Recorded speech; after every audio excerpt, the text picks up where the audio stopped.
Welcome back to my channel.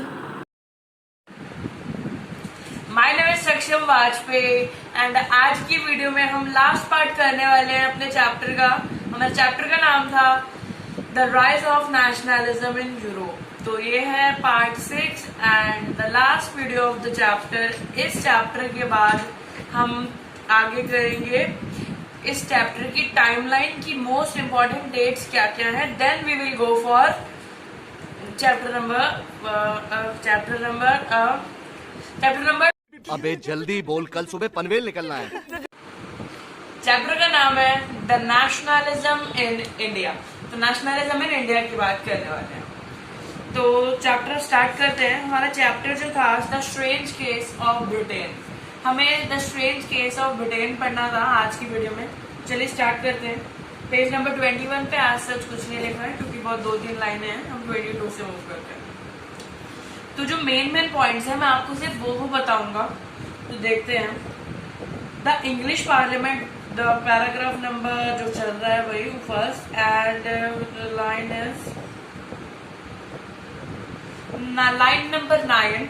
The English parliament which has seized the power from the monarchy in 1688 at the protracted conflict was the instrument through which is a nation with England at its center can be forged.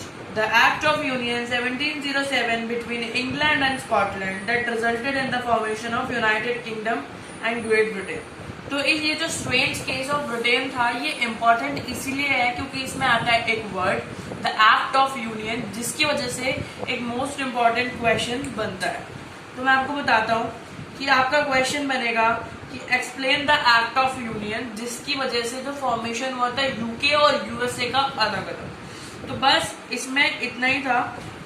आप बाकी strange case of Britain थोड़ा सा ना उसमें जाता है, समझाने वाला नहीं है ये पोर्शन, इसीलिए मैंने आपको बताया है कि आप इसको एनसीईआरटी से मेनली रीड कीजिए। आप इसमें इतना कुछ बताने वाला नहीं है, मेनली थ्योरेटिकल पोर्शन है।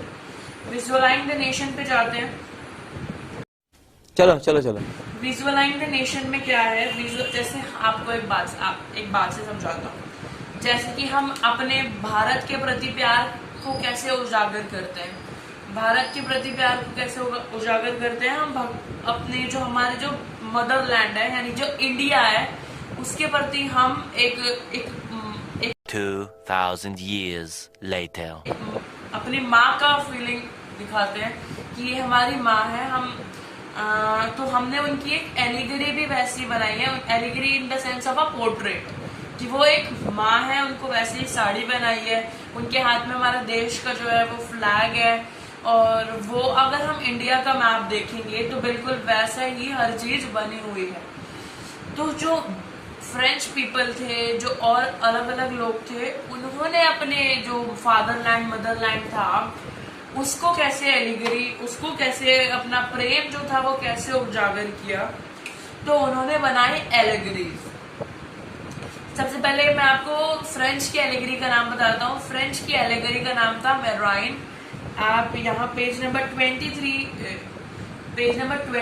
पे फिगर नंबर 16 पे देख सकते हैं। इन्होंने जो स्टैम्प होती थी ना लेटर वाली, तो उन्होंने मेराइन बनाया, अपनी एलिगरी का नाम रखा था मेराइन। तो आप पेज नंबर 23 पे पिक देख सकते हैं। उन्होंने जो अपनी जो मदरलैंड का जो उन्होंने एक पूरा पोर्ट्रेट बनाया वो उन्होंने अपनी स्टैम्प पे लगाया। मतलब कि जो स्टैम्प थी वो उसको एक तरीके से सिंबलाइज कर रही थी। एक फीमेल फिगर इसलिए बनाया that we are responsible for protection of our country. उसके बाद अगर हम बात करें जर्मनी की, तो जर्मनी में भी ऐसे ही हुआ। जर्मनी में क्या हुआ, जर्मनी में उन्होंने अपनी फीमेल एलिगरी बनाई और उस फीमेल एलिगरी का नाम था जर्मेनिया।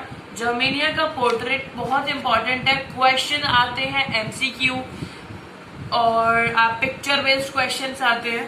तो वो पूछते हैं कि जो ओक लीव्स है ना, जो जर्मेनियन की क्राउन में जो ओक लीव्स हम देखते हैं वो क्या सिग्निफाई करती हैं, उसके हाथ में जो स्वर्ड है वो क्या सिग्निफाई करता है, और बहुत सारी ऐसी विजुअल रिप्रेजेंटेशंस थी कि जो जर्मनी ने अपनी एलिगरी अपने पोर्ट्रेट के द्वारा लोगों को दर्शाई। तो ओक आपको पूरा याद करके आना है। मैं आपको बता देता हूँ कहाँ पे लिखा है। Everything is written on the page number 24, meaning of the symbol. अगर मैं बात करूँ ब्रोकन चेंज का क्या मतलब था, ब्रोकन चेंज तो उसका मतलब था बीइंग फ्रीड, हम आजाद हैं।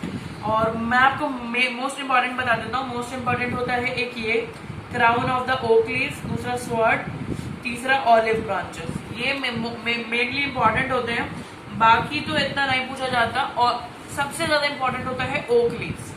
तो यही था आज के पूरे चैप्टर में, विजुअलाइज द नेशन एंड उसमें the strange case of Britain. आगे चलते हैं। तो आगे चलते हैं, हमारा टॉपिक है last topic, easy topic, nationalism and imperialism. अब इंपीरियलिज्म की बात आती है। अब जो ये यूरोप वाले थे ना, ये बहुत ज्यादा तेज थे। इन्हें देख लिया कि हम में रिवॉल्यूशनरी की भावना आई है, तो हम ऐसा कर देंगे कि हर एक जगह पे रिवॉल्यूशनरी की भावना ना आए, जिससे वो हमारे अंदर कॉलोनी बना ले। जैसे उन्होंने इंडिया को कॉलोनी बनाया था, उन्होंने और बहुत सारे जगहों को कॉलोनी बनाया था। जैसे कि अगर मैं बात करूं, बाल्कन का एग्जाम्पल दिया हुआ है आपके में, तो हम बाल्कन का एग्जाम्पल पढ़ते हैं। इंपीरियलिज्म क्या होता है, एक इंपॉर्टेंट क्वेश्चन आता है। इंपीरियलिज्म की किसी भी स्टेट को, किसी भी नेशन को कॉलोनी बना लेना, मतलब उसके सारे रिसोर्सेज हमारे हैं, उसकी कैपिटल हमारी है, एवरीथिंग हम उससे डिराइव कर रहे हैं विदाउट गिविंग देम। मतलब कि एक गिव एंड टेक का रिलेशनशिप होता है ना किसी भी नेशन के अंदर, इंटरनेशनल लिंक्स होते हैं जब, तो ऐसा नहीं था तब। मैं आपको उसके बाद बाल्कन का एग्जाम्पल है। बाल्कन का एग्जाम्पल मोस्टली तो प्री बोर्ड्स में, मतलब प्री बोर्ड्स में पूछा जाता है, पूरे 5 नंबर का। तो आपको ये मैं पढ़ा देता हूँ कि बाल्कन का एग्जाम्पल आपको पढ़ना है 26 से लेकर 27 पेज नंबर। ये इतना इंपॉर्टेंट टॉपिक नहीं है, बट हाँ कभी कभार 5 मार्क्स के लिए पूछा जाता है। तो आप एक बार इसे पढ़ लीजिएगा, एक थॉरो रीडिंग लगा लीजिएगा। तब तक के लिए गुड बाय, बाय। और आज की वीडियो के लिए यही था। Till then bye bye, like share and subscribe to my channel. Bye bye.